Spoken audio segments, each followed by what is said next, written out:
Assalamualaikum warahmatullahi wabarakatuh. Waalaikumsalam warahmatullahi wabarakatuh. Salam sejahtera untuk kita semua. Yang saya hormati Bapak Kepala Sekolah SD Negeri 03 Bapak Budi Aristianto SPD, Bapak Ibu Guru SD Negeri 3 yang saya hormati pula dan saya banggakan.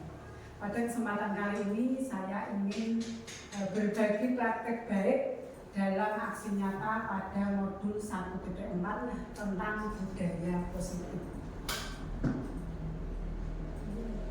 Perkenalkan, nama saya Ani Budi Hartanti, SPD CGP Angkatan 11 dari Kabupaten Semarang dan berinstansi di SD Negeri Mukiran 03. Sebelum kita masuk pada materi berbagi praktek baik di modul 1.4 Bapak Ibu, saya punya pertanyaan pemantik, nanti bisa dijawab dengan setuju atau tidak setuju.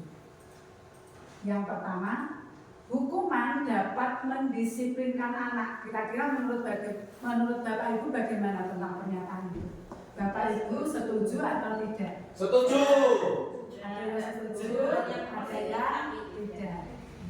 Hukuman dapat mendisiplinkan anak.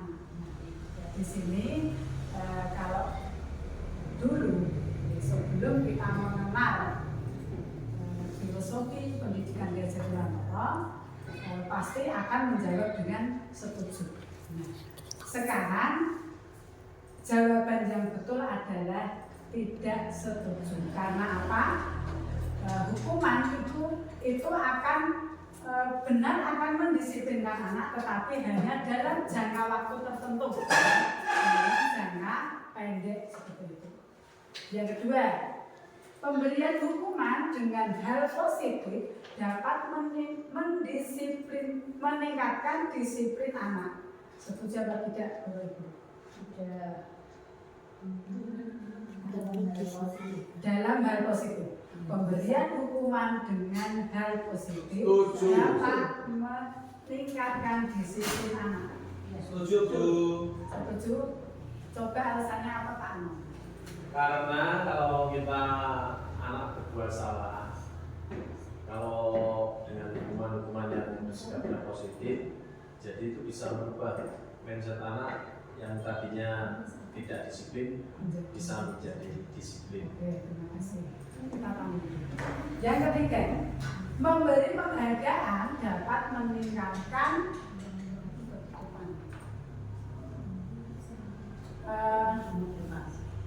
motivasi belajar anak. Memberi penghargaan dapat meningkatkan motivasi belajar anak. Setuju. Setuju atau tidak? Setuju. Setuju. Mbak Ulan, coba alasannya apa? Kalau setuju. Gak bisa. Memberi penghargaan dapat meningkatkan motivasi belajar anak. Iya, sangat setuju karena anak yang diberi penghargaan itu kepedeannya akan meningkat. Kita tanggung dulu. Kita lanjutkan pada slide.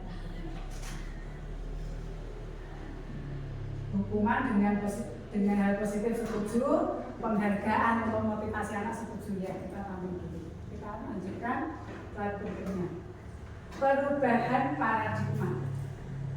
Di sini ada satu cerita, yaitu ada A dan B, kita dan teman kita. Letakkan satu benda berharga di tangan Anda dan genggam benda atau sesuatu tersebut. Kita bayangkan kita memegang suatu benda ketika sedang berpasangan dengan teman kita. Teman Anda B akan mencoba sekuat tenaga dengan berbagai cara untuk meminta Anda memberikan benda tersebut. Dengan cara membujuk, mengancam, menghardik, menyuap, atau apa saja agar dapat membuka kepalan tangan Anda tersebut. Apa yang terjadi kira-kira?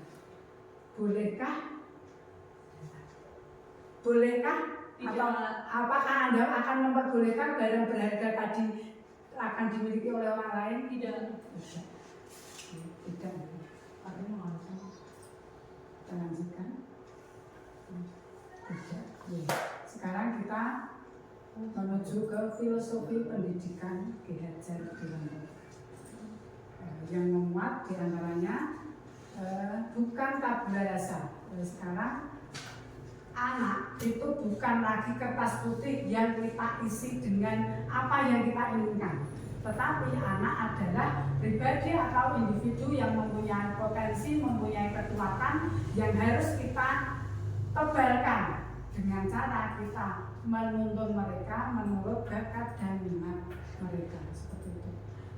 Nah, bagaimana menurut Anda Bapak Ibu dengan keadaan atau kondisi anak yang seperti ini?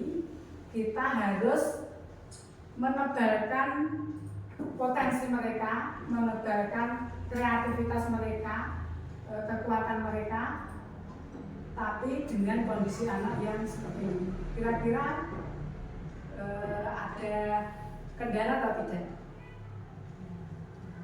Kendalanya apa?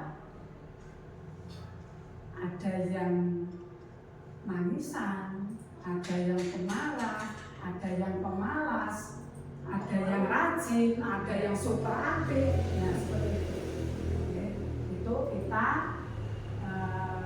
sikapi dengan yang namanya pembelajaran dengan metode yang berdiferensiasi. Kita seperti kalimat yang terakhir, kita menuju kalimat terakhir dulu, berpihak pada anak. Atau di situ ada kata-kata menghamba pada anak. Bukan kita harus menuruti semua kemauan anak, tidak, tetapi itu tadi dengan pembelajaran yang berdiferensiasi sesuai dengan kebutuhan belajar anak. Ada yang belajarnya cepat, ada yang belajarnya lambat. Nah, seperti itu kita harus bisa melayani mereka sesuai dengan bakat, minat, dan kemampuan mereka, seperti itu. Nah, sudah tercover di Bapak Ibu yang nomor 2. Semua anak terlahir dengan bakatnya masing-masing. Tugas guru menuntun bakat agar anak tumbuh dengan selamat dan bahagia. Nah, di sini guru diibaratkan petani. Ketika seorang petani menanam jagung, nanti tumbuh besar, panennya jagung apa kacang Bapak Ibu? Panennya di sini digambarkan seperti ini. Ketika kita kembali lagi ke anak bukanlah kertas kosong tadi. Ketika kita menggambarkan anak adalah kertas kosong, itu berarti kita ibarat sebagai petani yang menanam jagung tapi ingin panen kacang. Tetapi ketika kita menganggap anak tersebut adalah bukan kertas putih yang kosong yang harus kita tulisi sesuai dengan kemauan kita, berarti kita ibarat petani tadi. Kita menanam jagung, kita pupuk, kita sirami, kita siangi rumputnya, nanti akan tumbuh subur dan menghasilkan jagung yang berkualitas tinggi, bukan menghasilkan kacang, seperti itu. Dan di sini satu lagi ada kodrat alam dan kodrat zaman. Kodrat alam itu dimaksudkan seperti ini Bapak Ibu. Keadaan atau kondisi di lingkungan sekitar anak itu sangat mempengaruhi pendidikan anak. Dan kodrat zaman itu contohnya sekarang perkembangan teknologi sangat pesat. Anak-anak sebelum masuk sekolah mereka sudah belajar melalui media digital yaitu HP dengan membuka segala macam permainan dan pelajaran yang ada di HP mereka sudah belajar. Maka di filosofi pendidikan Ki Hajar Dewantara kita hanya bertugas menuntun, bukan lagi memberikan seperti apa jadinya nanti sesuai dengan kemauan kita, tapi kita menuntun dan berpihak pada anak itu dengan pembelajaran yang berdiferensiasi. Nah, di sini kita masuk pada paradigma tentang teori kontrol. Ada 4. Ilusi guru dapat dapat mengontrol murid. Bisakah Bapak Ibu kita mengontrol murid?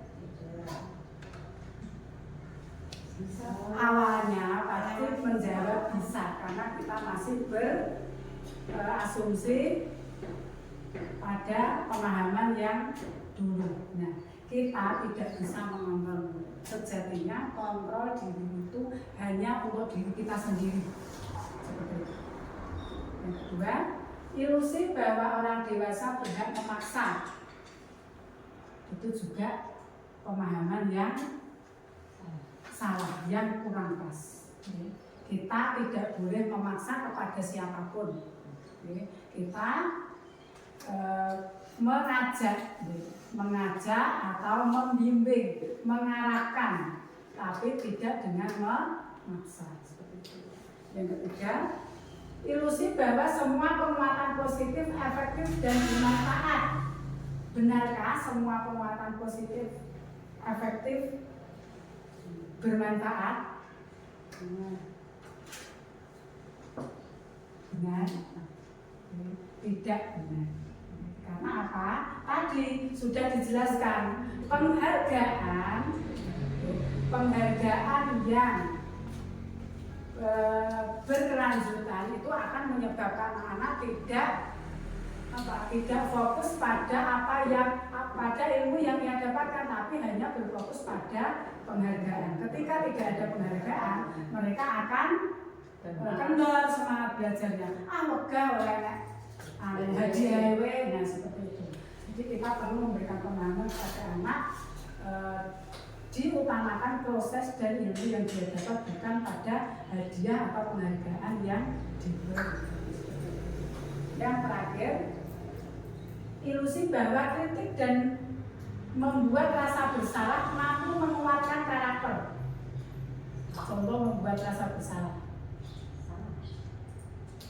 Kamu kok seperti itu, karena kan itu juga jadi sedih.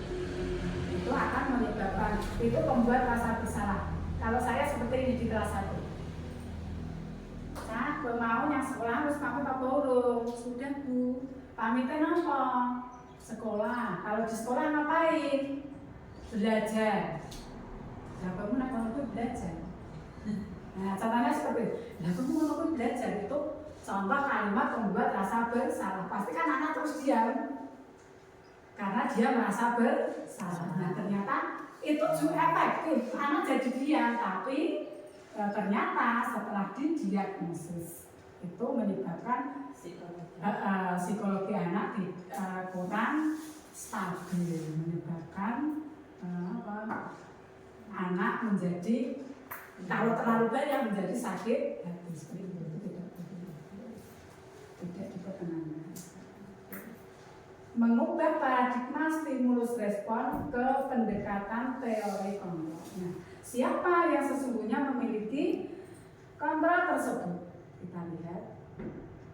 Nah, pada stimulus respon, realita atau kebutuhan kita sama. Yang nama pada teori stimulus respon, realita kebutuhan kita sama. Tetapi pada teori kontrol, realita dan kebutuhan kita berbeda. Contohnya tadi seperti pembelajaran anak tadi, ada anak yang butuh diperhatikan, ada anak yang bisa dilepaskan belajar sendiri sudah bisa, ada anak yang harus disayang-sayang baru dia mau bekerja, seperti itu. Yang kedua, semua orang melihat hal yang sama. Semua orang melihat hal yang sama. Yang sekolah butuh belajar, mau nulis. Tetapi pada teori kontrol tidak. Setiap orang memiliki gambaran yang berbeda. Seperti ini. Makanya butuh penanganan dengan berdiferensiasi tadi. Ini berdiferensiasi. Yang ketiga, kita mencoba mengubah orang agar berpandangan sama kepada kita. Tidak bisa. Kalau diri bukan musim, contohnya tidak bisa. Ada yang tetap ada yang mempunyai penilaian lain. Karena apa?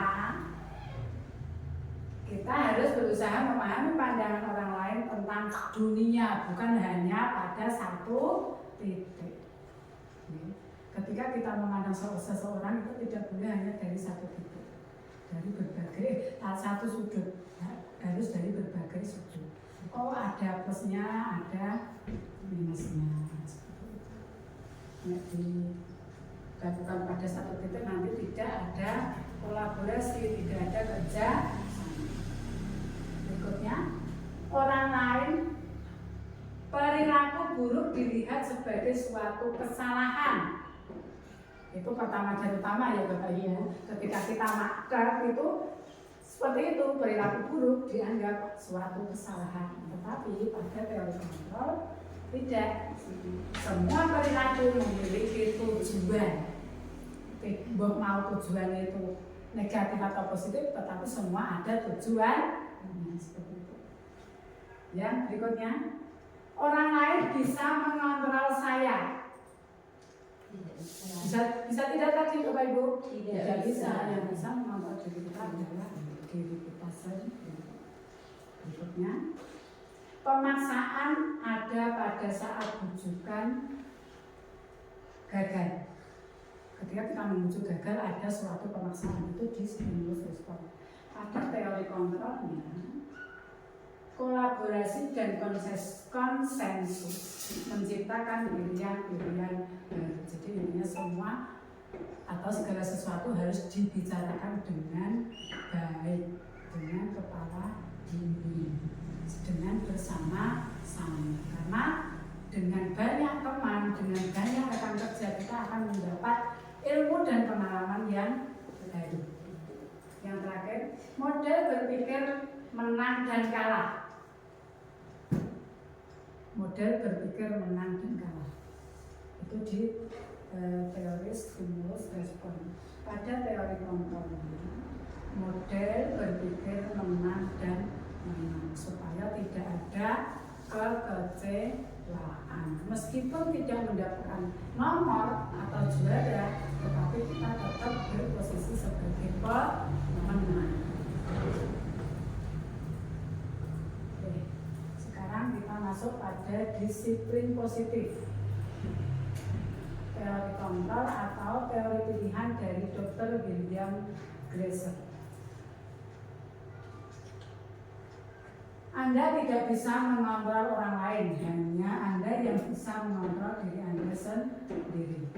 Jadi, semua perilaku memiliki tujuan. Tidak pada kesalahan adalah hal yang buruk. Model berpikir menang dan menang, serta kolaborasi dan konsensus menciptakan pilihan-pilihan baru. Dan juga realita atau kebutuhan kita berbeda. Pandangan orang lain tentang kita berusaha memahami pandangan orang lain tentang dunia, tidak boleh berfokus pada satu titik. Dan setiap orang memiliki gambaran yang berbeda, cara pandang seseorang berbeda.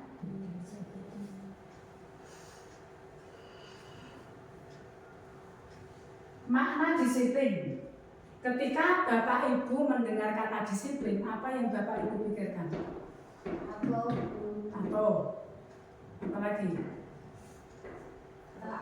Taat. Taat dan patuh, ya. Taat dan patuh pada aturan.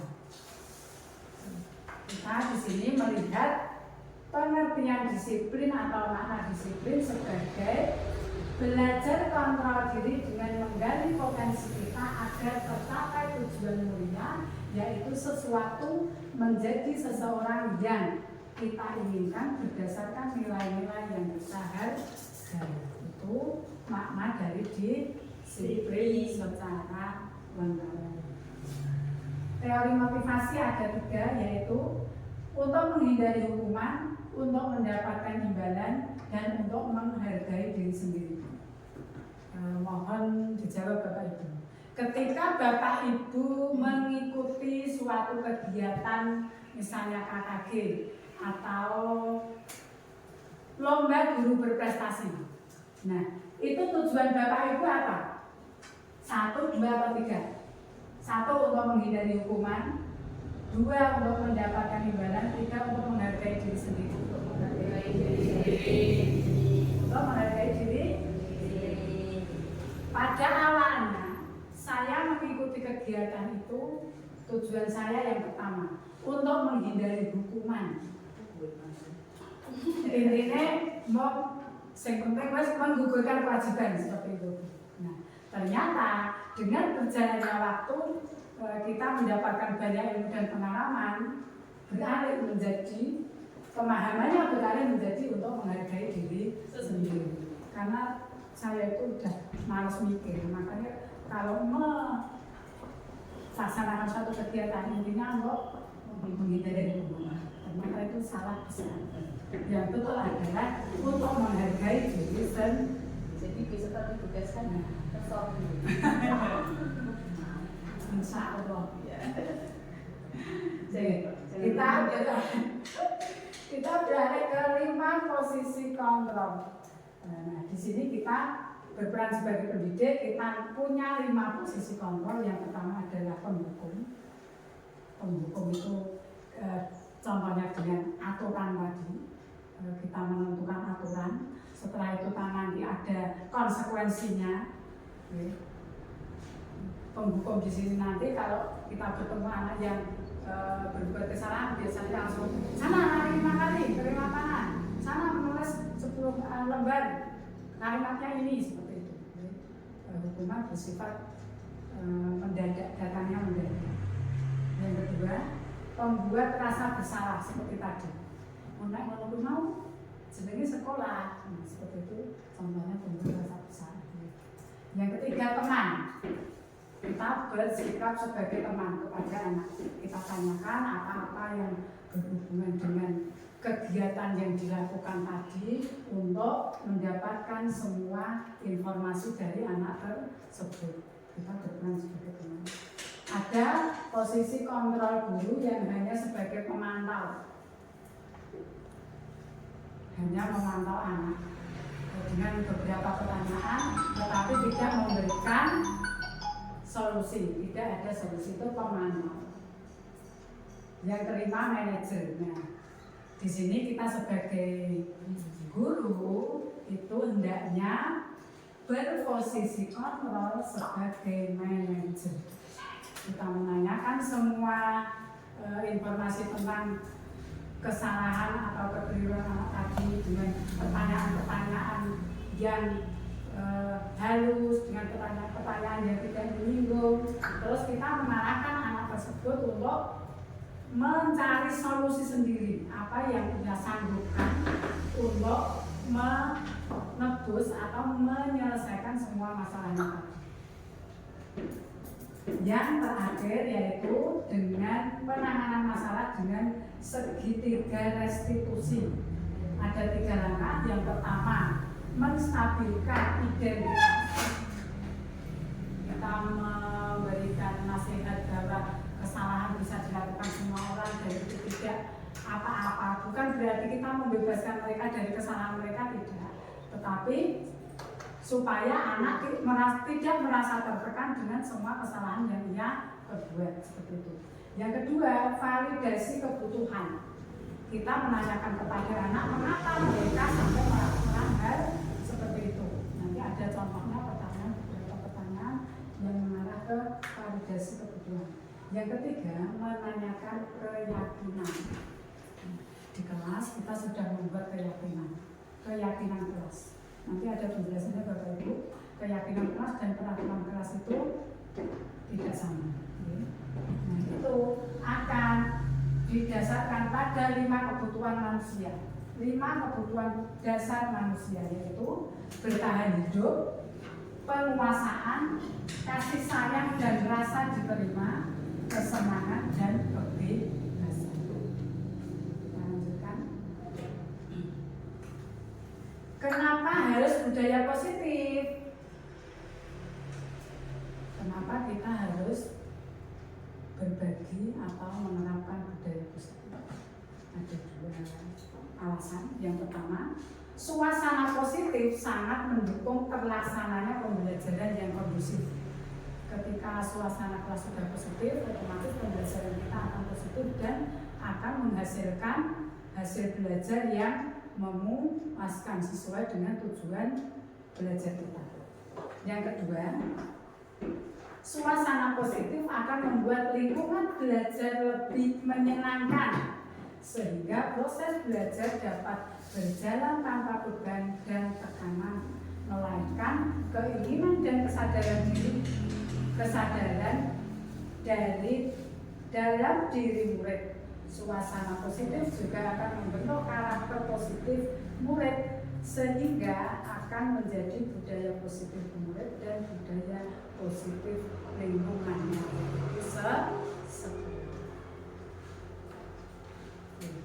Budaya positif di sini pengertiannya adalah nilai atau keyakinan dari kebiasaan-kebiasaan di sekolah yang berpihak pada murid.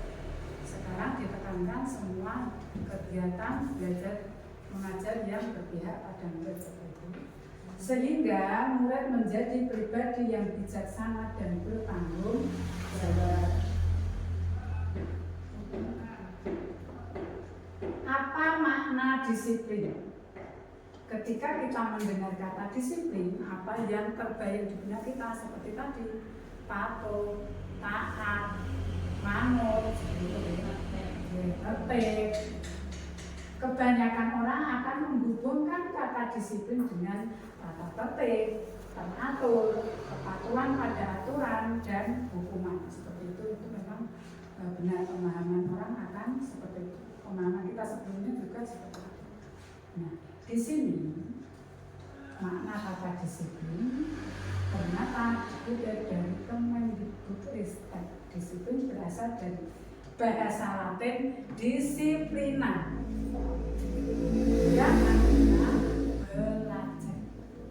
Yang kedua, makna dari kata ini berkonotasi dengan disiplin diri dari murid-murid yang bernama Sokrates dan Plato, ilmuwan pada zaman ini. Yang ketiga, disiplin diri membuat orang menggali potensinya menuju sebuah tujuan apa yang dihargai. Yang terakhir, dalam budaya kita, makna disiplin telah berubah menjadi sesuatu yang dilakukan seseorang pada orang lain untuk mendapatkan kepatuhan. Sesuatu yang dilakukan pada orang lain untuk mendapatkan suatu kepatuhan. Kecenderungan umum adalah menghubungkan kata disiplin dengan ketidaknyamanan. Sesuatu yang diungkapkan oleh orang lain untuk mendapatkan kepatuhan seseorang, pasti yang pertama dan utama akan membuat seseorang itu tidak nyaman. Contohnya ini tadi baru saja, Pak Punten untuk duduknya beralih ke depan karena posisinya supaya pasti akan membuat kita rasa tidak nyaman. Tetapi untuk ke belakangnya demi kebaikan. Bukan dengan apa yang kita hargai atau pencapaian suatu tujuanmu. Lanjutkan. Disiplin positif. Pendekatan yang digunakan untuk mendidik anak melakukan kontrol diri dan pembentukan kepercayaan diri. Ada 3 cara. Yang pertama, tanpa kekerasan dan tanpa ancaman, melainkan komunikasi tentang perilaku secara efektif antara guru dan siswa. Nah, ini kalimat ini membutuhkan kesabaran yang luar biasa. Prakteknya pertanyaannya, ya, membutuhkan kesabaran yang luar biasa.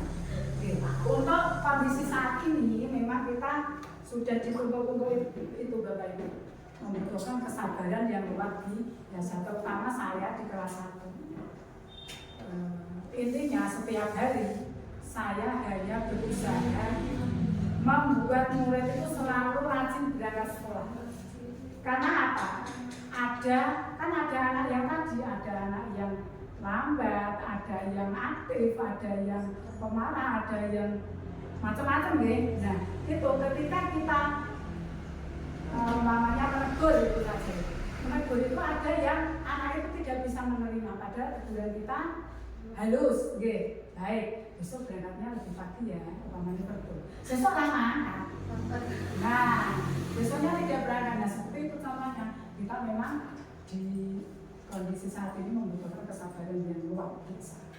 Yang kedua, mulai diajarkan untuk memahami konsekuensi dan perilaku mereka, menumbuhkan rasa tanggung jawab.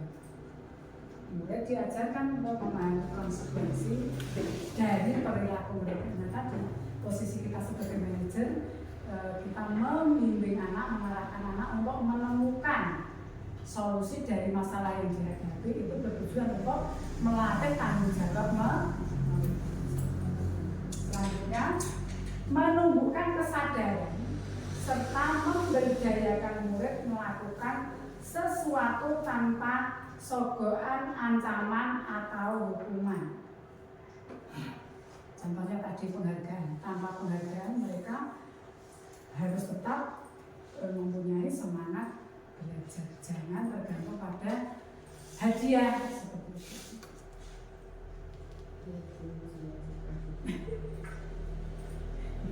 Saya seringan dulu Bapak Ibu kita explication dulu ya. Bermain tebak-tebakan. Siap? Cluenya orang ketiga. Cluenya orang ketiga. Orang pertama Bu Dwi. Orang kedua Bu Mariati. Nah, siapakah orang ketiga? Mbak Pida. Salah. Orang ketiga Bu Bulan. Salah. Saya. Salah. Salah.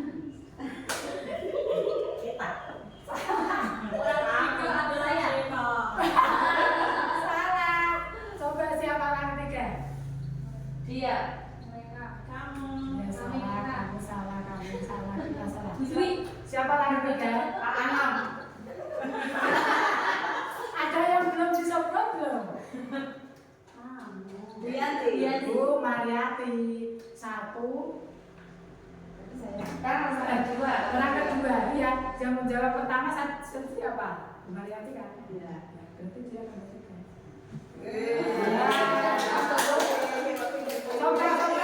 Coba sekali lagi. Orang pertama Pak Anom. Orang kedua Bu Abida. Orang ketiga siapa? Bu Pida. Seperti itu. Jadi yang menjawab ke Oh, gitu. dapat lagi ya. Ya, dapat lagi. Satu lagi. Cluenya berhitung. Cluenya berhitung. Apel itu 4. Apel itu 4. Jeruk itu 5. Semangka berapa?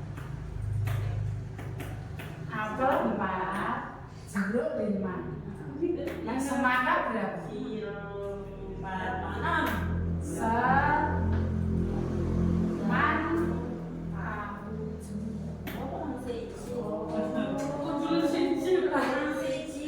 Cluenya berhitung.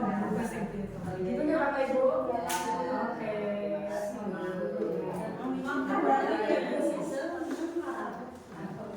Kita lanjutkan. Maaf, Bu izin ke belakang. Oke, monggo. Mbak Put. Disiplin positif akan melahirkan nilai-nilai kebajikan, yaitu profil pelajar Pancasila. Ada 6 dimensi pada profil pelajar Pancasila. Yang pertama, beriman bertakwa kepada Tuhan Yang Maha Esa dan berakhlak mulia. Yang kedua, berkebinekaan global. Yang ketiga, gotong royong. Yang keempat, kreatif. Yang ketiga, keempat, kreatif. Kelima, bernalar kritis. Dan yang terakhir adalah mandiri. Itu 6 profil pelajar Pancasila. Diharapkan kita bisa menerapkan disiplin positif supaya melahirkan nilai-nilai kebajikan yang ada di profil pelajar Pancasila. Di sini ada teori motivasi manusia. Oke, ada 3 tadi. Untuk yang pertama, untuk menghindari ketidaknyamanan atau hukuman. Apa yang terjadi? Apa yang akan terjadi apabila saya tidak melakukannya? Itu motivasi dari eksternal. Hukuman kan dari eksternal, gitu, supaya tidak mendapatkan hukuman. Seperti itu. Yang kedua, untuk mendapatkan imbalan dari orang lain atau institusi tertentu. Apa yang akan saya dapatkan apabila saya melakukannya? Itu juga motivasi dari eksternal. Di sini kita berusaha memunculkan motivasi dari internal kita, dari diri kita sendiri. Yaitu yang ketiga, tujuan yang pertama dan utama adalah menghargai diri sendiri. Nah, itu akan menunjukkan semangat dan motivasi dari diri kita. Dan itu disebut dengan motivasi internal yang bertujuan untuk disiplin positif.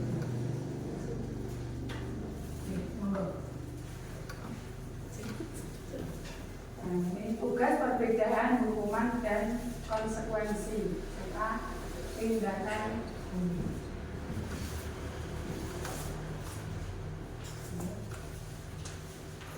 Kita sedikit ya, kalian bermain catatan ya Bapak Ibu.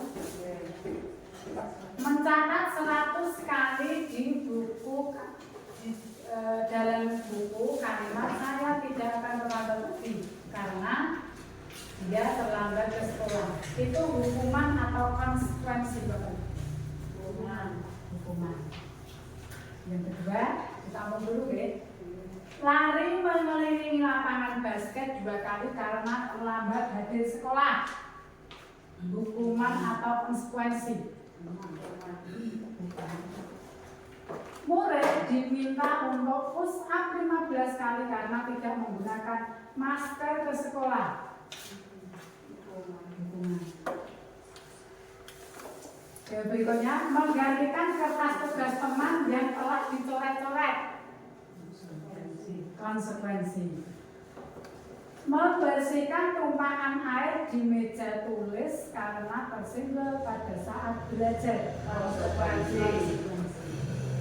Murid disuruh untuk mengenakan sepatu seharian di sekolah karena tidak mengenakan sepatu hitam. Setelah tidak hormat ketujuh, murid disuruh untuk tidak mengenakan sepatu di sekolah seharian karena dia tidak memakai sepatu hitam. Hukuman. Yang terakhir, lari mengelilingi lapangan basket 2 kali karena terlambat 10 menit untuk pelajaran PJOK. Ketika sudah mengikuti pelajaran, hukuman atau konsekuensi? Konsekuensi. Kita buka ya. Salah khusus yang terakhir, jebakan itu konsekuensi. Karena kita sudah mengikuti di pelajaran, bukan lagi di sekolah umum kita masuk ke sekolah. Nah, mari kita belajar tentang perbedaan hukuman dan konsekuensi. Yang pertama, hukuman adalah sesuatu menyakitkan, sesuatu yang menyakitkan harus terjadi. Pada konsekuensi sesuatu yang harus terjadi. Yang kedua, membuat anak sakit fisik maupun hati untuk jangka waktu yang lama. Kalau konsekuensi membuat anak merasa tidak nyaman dalam jangka pendek. Contohnya tadi kan kita berposisi kontrol sebagai manajer, kita menggunakan kalimat dan kata-kata yang halus untuk menggali informasi dan menyadarkan anak tersebut. anak tersebut akan merasa tidak nyaman ya hanya pada saat kita berhadapan dengan mereka, karena setelah kita mempraktekkan sebagai manajer dan menggunakan penyelesaian masalah dengan segitiga restitusi itu sudah distabilkan tadi Bapak Ibu, ya. Keadaannya dinormalkan, distabilkan, jadi supaya anak tidak menuduh temannya salah terus dan yang bersalah merasa sangat bersalah, sudah dinetralkan. Pada hukuman anak membenci kedisiplinan karena pasti bertolak belakang dengan pola pikir mereka. Pada konsekuensi anak akan menghargai disiplin karena sesuatu yang harus dia lakukan tadi dia ungkapkan sendiri, bukan kita yang membuat. Pada hukuman bersifat paksaan, tetapi pada konsekuensi bersifat stimulus respon atau stimulus tanggapan. Kita memberikan pertanyaan untuk memberi informasi, mereka memberikan informasi, kita mengarahkan anak tersebut untuk mencari solusi atau memberikan solusi untuk kesalahan yang dia lakukan, otomatis itu akan timbul dari dirinya sendiri, tanggapan dari anak tersebut. Berikutnya, mendorong anak menyakiti diri sendiri. Mendorong anak menyakiti diri sendiri itu pada hukuman karena tadi bertolak belakang dengan kemauan anak. Pada konsekuensi mendorong anak agar mudah menyesuaikan diri karena dia sudah berucap sendiri, aku akan seperti ini, kelasku akan aku jadikan seperti ini. Jadi dia mempunyai tanggung jawab untuk merealkan apa yang dia ungkapkan. Berikutnya, konsep diri yang buruk. Hukuman berpotensi pada konsep diri yang buruk. Kalau konsekuensi berfokus pada konsep diri yang baik. Tidak ada anak aku harus nakal temanku terus. Pasti tidak akan seperti itu karena dia juga takut akan mendapat resiko dari kesalahannya. Maka dia mengonsep dirinya dengan hal-hal yang baik. Berikutnya, anak belajar untuk menyembunyikan kesalahan atau dihukum. Pada konsekuensi, anak akan belajar untuk mematuhi aturan karena dia tadi harus bertanggung jawab pada dirinya sendiri. Yang terakhir, marah, rasa bersalah, dipermalukan dan merasa tidak dihargai. Itu jika kita melakukan hukum. Tetapi pada konsekuensi berbeda lagi.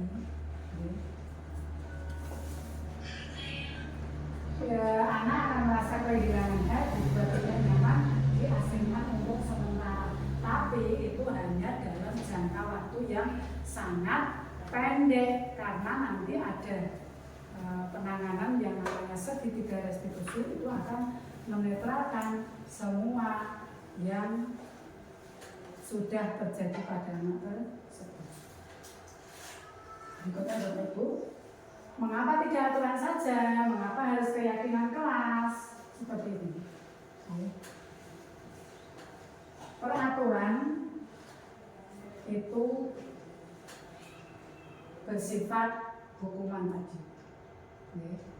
Kalau keyakinan kelas bersifat universal, bersifat lebih luas dan lebih halus, lebih menghargai anak, penanganannya lebih dengan nanti konsekuensinya itu lebih berpihak pada anak, bukan kita yang menentukan.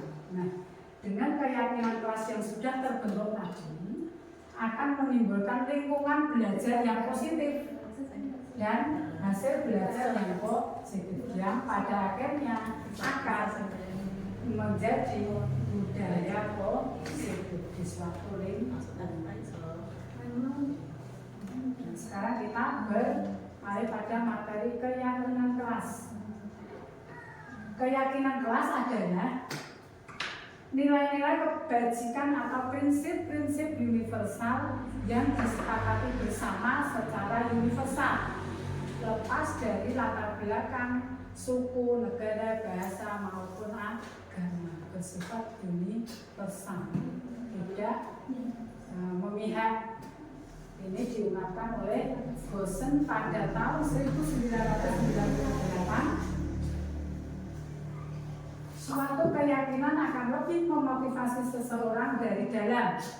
Seseorang akan lebih semangat untuk menjalankan keyakinannya daripada sekedar mengikuti serangkaian pertanyaan. Pembentukan keyakinan kelas. Keyakinan kelas bersifat abstrak dari peraturan yang lebih rinci dan konkret.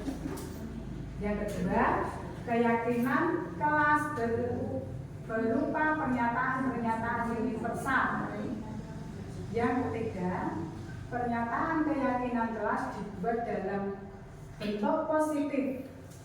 Keyakinan kelas sebenarnya tidak terlalu banyak hal-hal yang sederhana saja yang kesehariannya dilakukan oleh anak-anak itu nanti sudah akan berefek luas terhadap budaya positif yang ingin kita kembangkan di sekolah.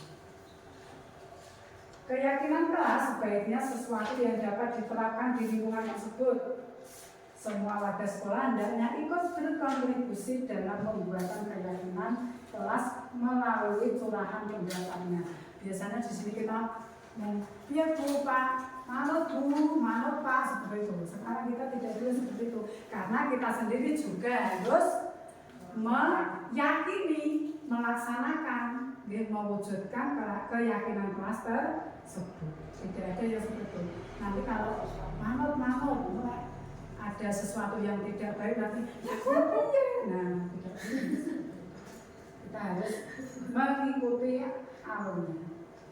Yang terakhir, bersedia meninjau kembali keyakinan kelas dari waktu ke waktu. Kita tinjau kembali, kalau dulu peraturan kelas yang dulu, untuk kita ubah menjadi kalimat yang positif yang akan menjadi keyakinan kelas. Mengenalkan anak-anak untuk membuat keyakinan kelas.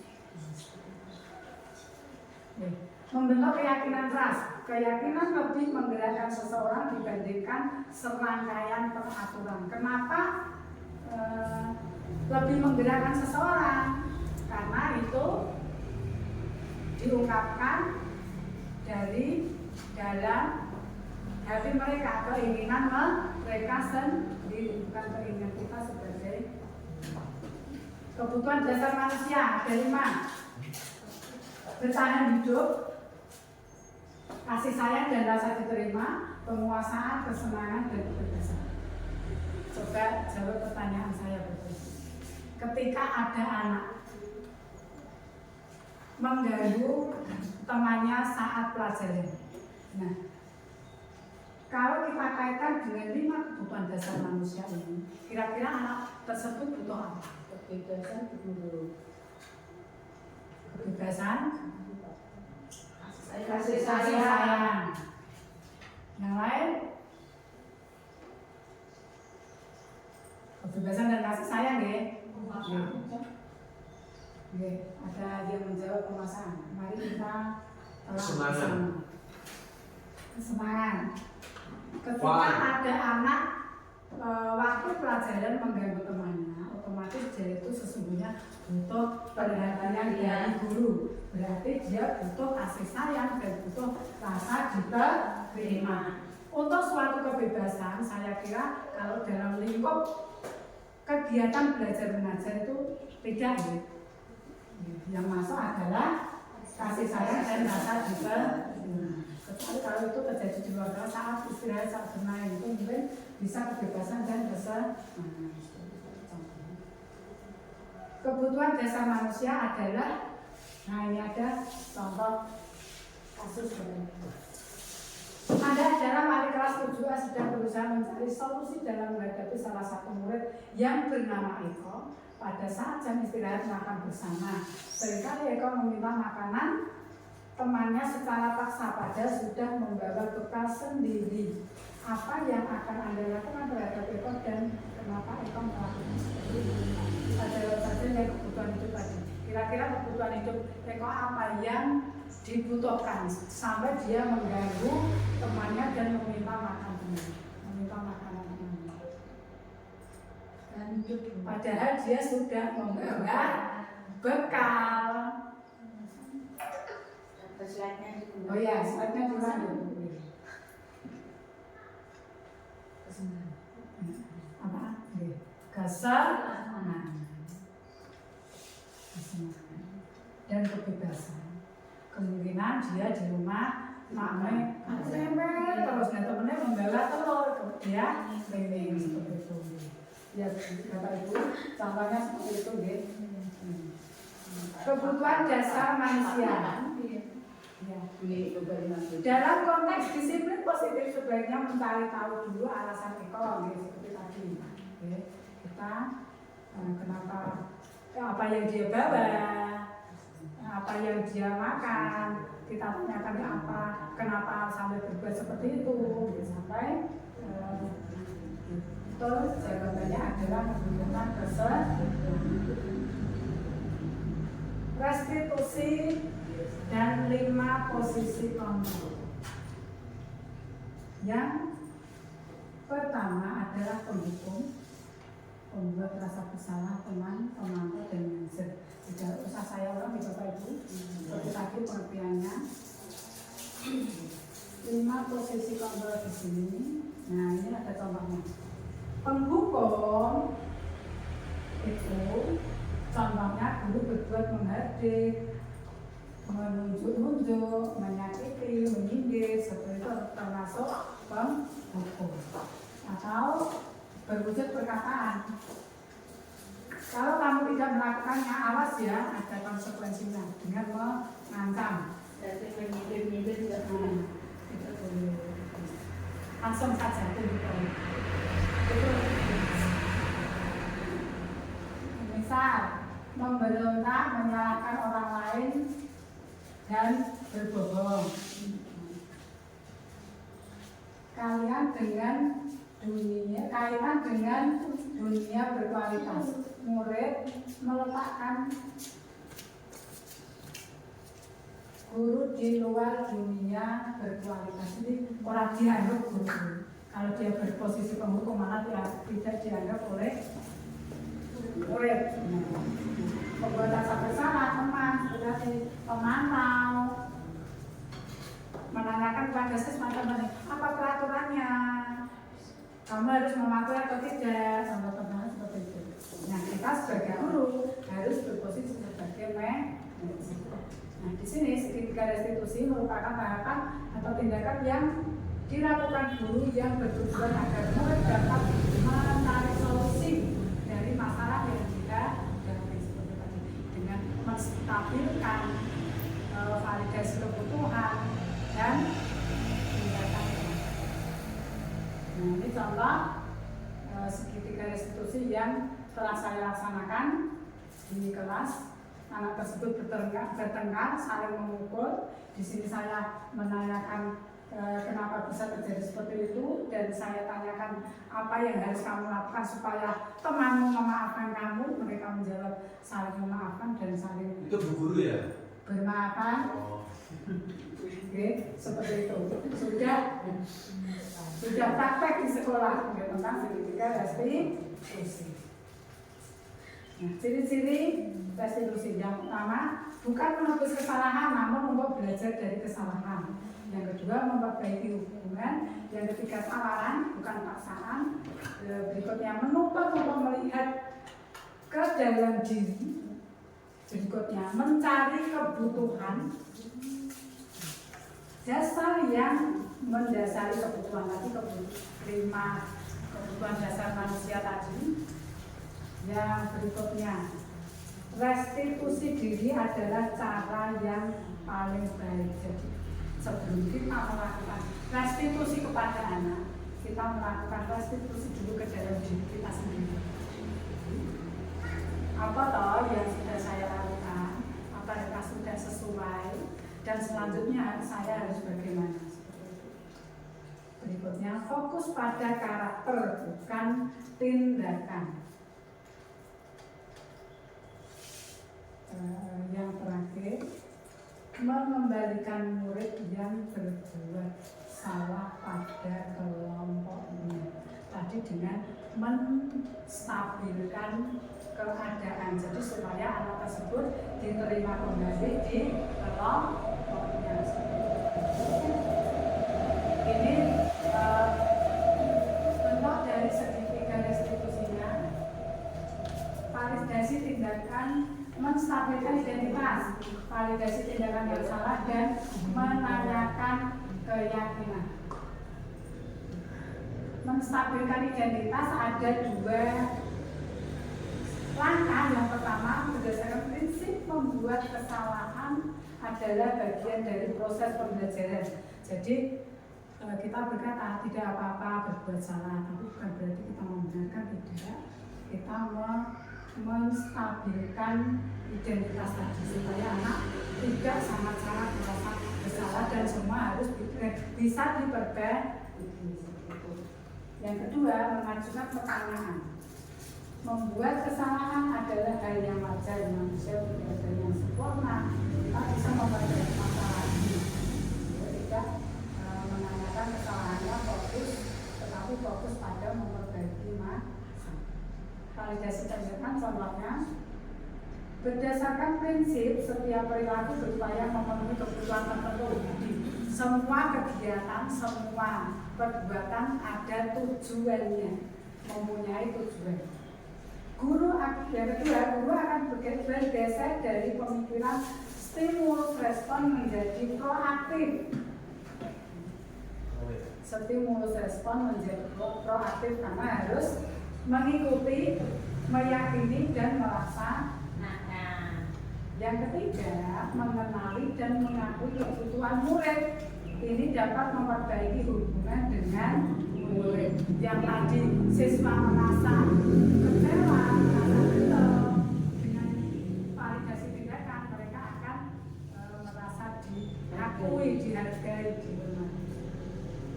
Dengan mengajukan pertanyaan, kamu bisa saja bertindak lebih dari itu. Kamu bukan melakukannya tanpa suatu alasan tertentu. Kamu melakukannya karena mempertahankan sesuatu yang penting. Kamu bisa mempelajari sesuatu tersebut lebih efektif. Bersediakah kamu mempelajarinya supaya anak menyadari kesalahan. Dan yang terakhir, menanyakan keyakinan. Menyatakan bahwa pada dasarnya kita termotivasi secara intrinsik. Langkah-langkah tadi memantik seseorang untuk timbul motivasi secara intrinsik. Terima kasih. Waktu presentasi saya sudah selesai. Semoga apa yang saya paparkan bisa memberi sedikit pengalaman dan pemahaman Bapak Ibu tentang budaya positif. Terima kasih. Mohon maaf apabila ada salah kata. Wassalamualaikum warahmatullahi wabarakatuh. Waalaikumsalam.